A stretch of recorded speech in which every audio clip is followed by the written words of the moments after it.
A Páscoa no hemisfério norte acontece na primavera. Já que no Brasil, como estamos no hemisfério sul, a Páscoa acontece no outono. Eu aprendi há alguns anos que a chegada do outono é uma excelente época do ano para limparmos os armários, tirar parte daquelas roupas que não usamos ou que no final das contas nunca usaremos, tirar o que não é mais importante, o que não é mais necessário, para dar lugar àquilo que é novo ou somente aquilo que é necessário mesmo. Na segunda-feira, depois de todo aquele ocorrido no domingo de Ramos, daquele êxtase que se formou com a entrada do Cristo em Jerusalém, o Cristo e seus discípulos estavam de fato bem mexidos, e ainda ressoava dentro deles aquelas imagens do domingo de Ramos. O Cristo e seus discípulos caminhavam de Betânia a Jerusalém todos os dias, e no meio do caminho havia um local bastante especial, onde de alguma forma as pessoas que viviam ali se conectavam a uma esfera espiritual bastante elevada e faziam isso por meio de exercícios diários e de uma severa disciplina. Foi desse local, chamado Betfagé, ou Casa dos Figos, que o jumento que o Cristo entrou lá em Jerusalém veio. Foi pegado por 2 de seus discípulos. Aquele animal, assim como aquele local, não era um local nem um animal qualquer. Ele também estava rodeado por uma esfera de pureza e com uma ligação direta à espiritualidade. Foi nesse local maravilhoso, como um oásis no deserto, que o Cristo amaldiçoou a figueira e que no dia seguinte estava completamente seca. As pessoas que ali viviam tinham como costume o sentar-se sob a figueira, e essa prática os elevava em grau de pureza e sabedoria, mas, ao mesmo tempo, afastava as pessoas dos acontecimentos da vida prática.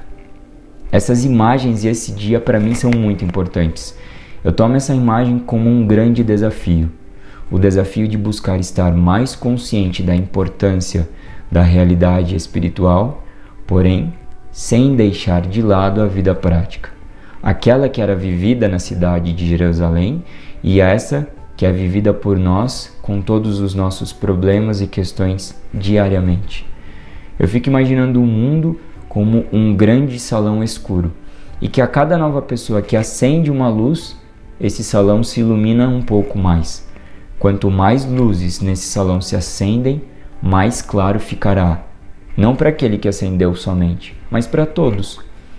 A Segunda-feira Santa passa então a mensagem que cada luz faz sua diferença e que quanto mais acendemos, nós nos enxergamos cada vez melhor. O sentar-se sobre a figueira e se ausentar dos problemas da vida, do filho que chora, das contas que não fecham, dos cuidados que precisamos ter com os relacionamentos, podem tornar nossas vidas superficiais, solitárias e até mesmo egoístas. Foi nesse dia que o Cristo volta a Jerusalém para cumprir com aqueles ritos da Páscoa e vê em frente ao templo a degeneração daquele sagrado espaço. Aquele local que deveria servir como casa do Espírito havia se tornado um local de vendas, de câmbio e de troca de valores.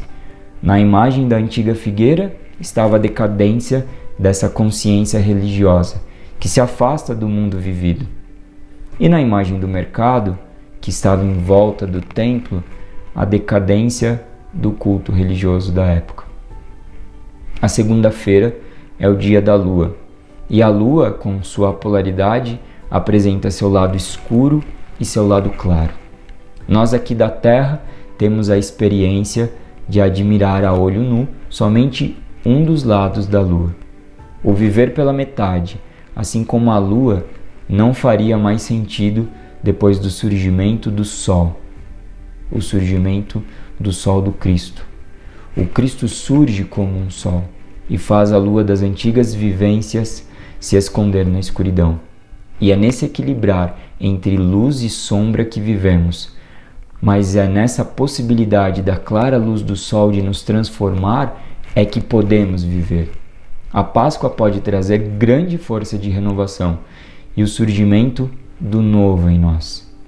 Para dar espaço no armário, precisamos tirar coisas E para dar espaço em nós, precisamos conscientizar-nos de algumas coisas. E que a Páscoa não seja uma simples troca de ovos de chocolate, seja também um abrir-nos para olhar para os erros do passado e também nos renovar para o novo, nos renovar para o sol, abrir espaço em nós para que isso possa viver. Esse, para mim, é o grande desafio e o passo tão importante que a Segunda-feira Santa nos traz.